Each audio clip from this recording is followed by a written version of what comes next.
lebih cantik begitu kalau saya melihat.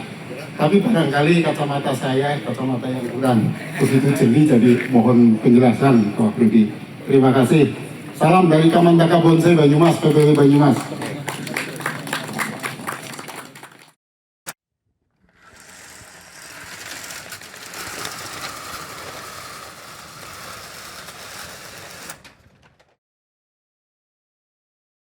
Ya, apa yang terlihat di sini mungkin bukan, maksud saya sudah saya amati dari tadi bahwa kenapa saya memilih pohon ini sebagai pohon utama, itu nantinya akan berhubungan dengan bagaimana komposisi akhir bisa tercapai. Seperti tadi saya jelaskan di awal bahwa saya ingin menampilkan sebuah drama kehidupan sebuah pohon. Kebetulan pohon ini pohon klam atau berbatang banyak, maka saya harus memilih satu pohon untuk dijadikan pemimpinnya. Dan saya memilih yang sebelah sini sebagai pemimpin. Alasannya apa? Alasannya karena memang pohon batang yang ini memang terlihat batang yang paling besar. Kalaupun ada yang paling besar, dia turun ke bawah. Ya, dan ini nanti akan kita supaya memberi kesan penampilan kuat si pohon ini, saya akan memperkecil besaran dari batang yang menjulur ke bawah ini menjadi agak sedikit lebih kecil atau dikupas kulitnya separuh sehingga nanti akan memperkuat ketegasan bahwa memang pohon ini yang paling besar. Sementara ini mungkin masih belum terlalu nampak karena ini masih ada upaya untuk membesarkan. Jadi nanti ini kalau udah nyambung jadi kesatuan terusan gerak batang, nanti akan terlihat bahwa pohon ini memang yang paling menonjol dari sebuah kelompok kehidupan ini. Sebenarnya masih ada lagi satu yang di sebelah sini, tetapi ini munculnya dari belakang. Jadi lihat ya, ini memang besar, tetapi di sini ada cabang kecil yang ukurannya tidak sebesar yang saya pilih ini. Jadi saya tetap milih ini. Karena apa?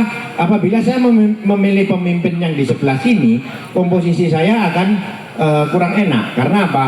Karena di sini yang paling besar dan paling tinggi nanti, kemudian makin ke sana makin kecil. Tetapi kalau saya milih yang di tengah yang paling tinggi, saya bisa mainkan. Yang di sana mengecil, yang di sini juga mengecil. Jadi tingginya di puncak, di tengah nanti, di center. Seperti itu alasan saya memilih ini. Soal alur gerak batangnya seperti tadi saya ngomong, ya ini bukan klam yang biasa yang bisa ditelusuri dari mana, dari bawah dia ke atas, nggak bisa, ini sulit ini karena sudah merupakan jalinan pertumbuhan yang numpuk dan lain-lain. Ya gitu ya Pak. Ada lagi Mas?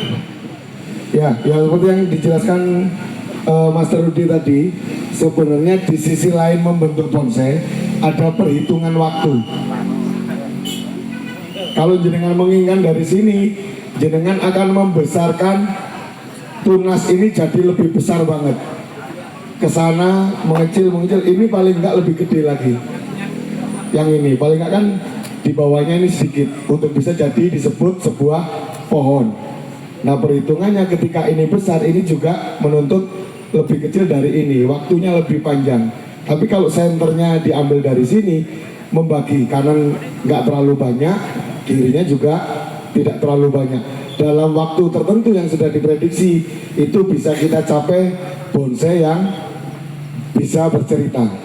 Karena kalau dari sini, saya yakin Pak Rudi pasti juga berpikir nanti besaran untuk yang jadi diteruskan itu pasti akan lama, paling enggak apalagi Santigi, paling enggak makan 3-4 tahun untuk jadi besaran yang diinginkan untuk dengan konsep ini.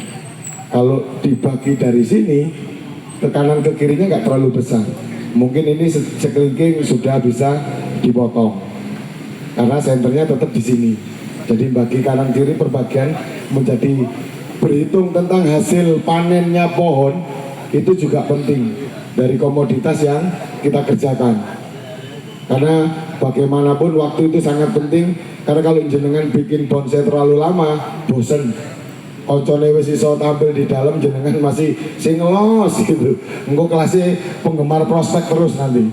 Kapan jadi nih? Ya makasih ya. Loh, ya enggak maksudnya kan ada contohnya yang tampilnya prospek terus ya Pak Keci ya.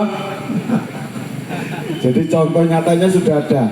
Pokoknya hajar kelas prospek.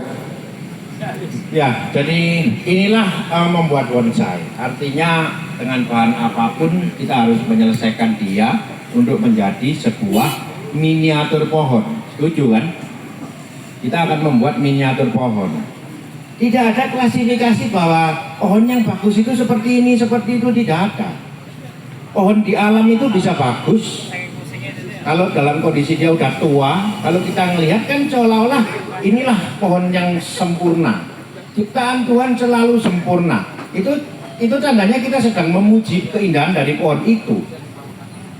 Tidak hanya pohon yang tumbuh subur di alam yang seperti pohon terembesi, tahu ya, subur sekali, kemudian banyak sekali cabang-cabang besarnya. Tidak hanya itu, pohon tumbuh di tepi pantai, di karang, di batuan, kemudian rusak, batangnya hancur sebelah, kemudian masih ada pertumbuhan kecil, itu juga terlihat indah gitu loh. Jadi untuk mencapai keindahan tidak ada batasan harus begini, harus begini, harus begini. Oke, kita bicara masalah kontes. Di kontes ada rapot. Rapot ada kriteria yang ingin dicapai, kriteria yang ingin dicuri. Misalkan serasi. Untuk mencapai serasi itu ada yang ngomong bahwa oh harus dipenuhi tahapannya sehingga cabangnya bisa ngepen, bisa apa. Tidak begitu, memangnya kalau silindris nggak bisa serasi kan gitu. Jadi untuk mencapai serasi ada yang ngomong cabang pertama itu harus lebih gede dari cabang kedua. Tidak juga begitu, memangnya kalau cabang pertama lebih kecil nggak bisa serasi. Jadi kebebasan kita, kreativitas kita untuk menampilkan keserasian apapun caranya, asal bertanggung jawab pasti terlihat indah hasilnya. Tidak ada bonsai yang tadi pertanyaannya kenapa kok saya milih ini? Suka-suka saya dong, ini pohon-pohon saya, demo-demo saya, mau apa? Gak bisa berjawab begitu kalau kita berkarya. Harus ada alasan yang bisa diterima. Kenapa saya milih ini, kenapa ini saya pertahankan, kenapa ini saya peruncing, kenapa ini saya besarkan dulu. Itu ada alasan-alasannya. Alasan-alasannya bertanggung jawab terhadap apa? Terhadap pencapaian keindahan pada karya seni kita semua. Gitu ya. Ya, ini mungkin saya akhiri Mas Kun demo saya. Ini hanya kerangka dasar, hanya konsep pemikiran ke depan bagaimana. Untuk selanjutnya kita memproses pertumbuhan dari pohon ini, melakukan pembesaran, melakukan pekerjaan percabangan perandingan dan lain-lain. Saya kembalikan ke Mas Kuncoro. Oke, tepuk tangan untuk Pak Rudi. Terima kasih Kom. Kopi ini masih encer Kom. Terus yang ini? Sudah? Oh, sebelumnya sudah. Oke, strategi clear. Waru. Ada yang bertanya dengan Waru? Yang ada satu tuh. Oh, enggak. Guru kita memang oke dia cegas, cepat. Oke, beres, puas. Enggak lemah. Nanti jam 5 kita akan ada demo lagi. Tapi masak. Izin Pak. Apa yang tadi Mas? Oh ya, silakan. Oke ya. Selesai. Terima kasih untuk semuanya. Tepuk tangan dulu untuk master kita. Yang mau melanjutkan lihat-lihat di dalam silakan. Tetap pesannya tidak lain dan tidak bukan. Boleh dilihat, dipegang jangan. Selain ada bel-bel tertentu.